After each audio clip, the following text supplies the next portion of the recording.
Bonjour à toi cher spectateur, aujourd'hui The Lazarus Effect de David Goelb, la nouvelle production horrifique de Jason Blum. L'histoire c'est celle d'un groupe de scientifiques menés par les docteurs Frank et Zoé qui vont se charger d'essayer, qui ont inventé en fait un virus, un remède qui se nomme l'effet Lazarus, qui serait capable de ressusciter les morts. Rapidement, les expériences vont dégénérer et un des membres du groupe va devoir se retrouver à faire objet de cobaye. Donc ça, c'est la base. Et c'est la base d'un film d'horreur qui est plutôt convaincant. Disons ça simplement pour résumer. Donc c'est une nouvelle production de Jason Blum. Jason Blum, pour se remémorer un petit peu, c'est l'homme derrière Paranormal Activity, American Nightmare et toutes les suites qui vont avec. Et donc c'est, on va dire, un parrain de la production horrifique moderne. Il a aidé aussi James Wan pour l'Insidious. Enfin voilà, c'est quand même un mec qui a du poids. Et tout dernièrement, il a été nommé à l'Oscar du meilleur film pour Whiplash. Donc c'est dire si le mec brasse énormément de choses. Il est très critiqué pour certaines de ses méthodes, notamment ses méthodes de production qui consisteraient à rémunérer les équipes de tournage uniquement si le film devient rentable. Mais voilà, et il est ce qu'il est aujourd'hui, et c'est-à-dire un gros parrain qui a quand même un poids assez important dans la production horrifique aujourd'hui, puisque ces films sont tous rentables, sans exception. Il n'y a aucun de ces films qui n'a pas réussi à rentrer dans ses frais, c'est absolument hallucinant de voir ça. Donc, The Lazarus Effect est typiquement une production Blum, un huis clos, pas beaucoup de budget, quelques acteurs connus, mais encore plus des seconds rôles. Mais voilà, on a, on va dire, une base assez intéressante. Et qu'est-ce que ça donne? Eh ben c'est plutôt pas mal, et parce que justement ça n'a rien d'une production de Jason Blum, et c'est vraiment ça qui marque. Le scénario signé donc par Luke Wilson et Jeremy Slater, c'est un scénario qui a plein de choses de bonnes et en même temps plein de choses de mauvaises. C'est ça qui est dérangeant, évidemment. Plein de choses de bonnes parce qu'il y a une vraie ambiance qui s'installe, il y a un vrai caractère qui se crée dans les premières minutes, il y a une vraie envie de créer quelque chose de, pas franchement de nouveau, mais de convaincant. Il y a des envies avec des personnages qui sont plutôt intéressants, même s'ils sont clichés, mais ils sont plutôt intéressants dans la manière dont ils sont créés. Les parcours caractériels de ces personnages sont plutôt bien menés, notamment le personnage donc de Zoé, et aussi celui de Frank. Frank est un personnage qui est vraiment très intéressant dans sa problématique de, entre guillemets, encore une fois, vouloir toucher à Dieu et de s'y brûler les ailes.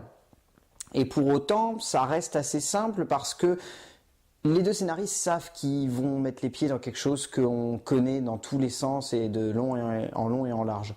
Donc, qu'est-ce qu'ils font? Ils s'approprient tout ça, tous ces défauts qui devraient sembler à la base des vrais poids pour le film. Ils essayent de se les approprier en racontant l'histoire d'un personnage qui a été toujours entouré par le mal et qui a fait corps presque avec celui-ci, au point donc, de par la transfusion du Lazarus, du virus Lazarus, va vraiment épouser le mal. Ça, c'est le personnage de Zoé.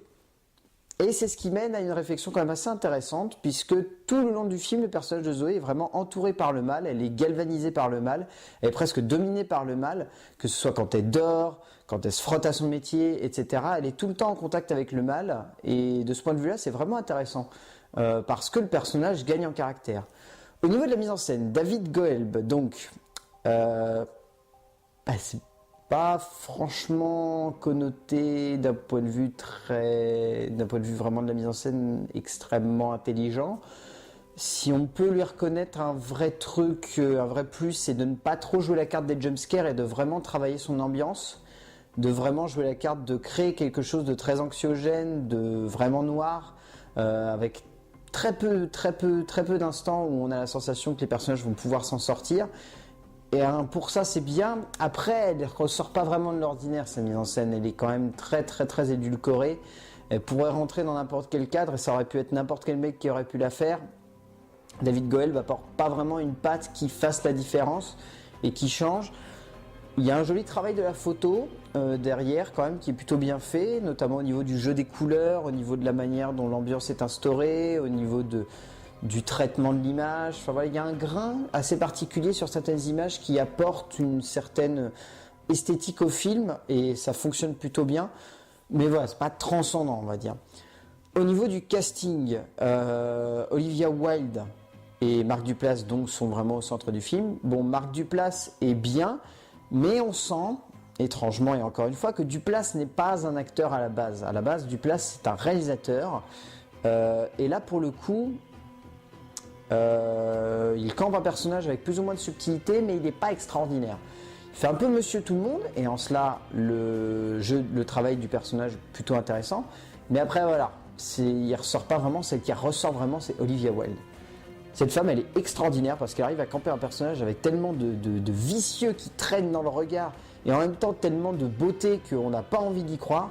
Et ça fonctionne du feu de Dieu, c'est extraordinaire. Tout le film, elle porte vraiment le long métrage et elle apporte vraiment un plus au film. Et rien que pour ça, ça vaut le coup parce que vraiment son interprétation, elle transcende le film.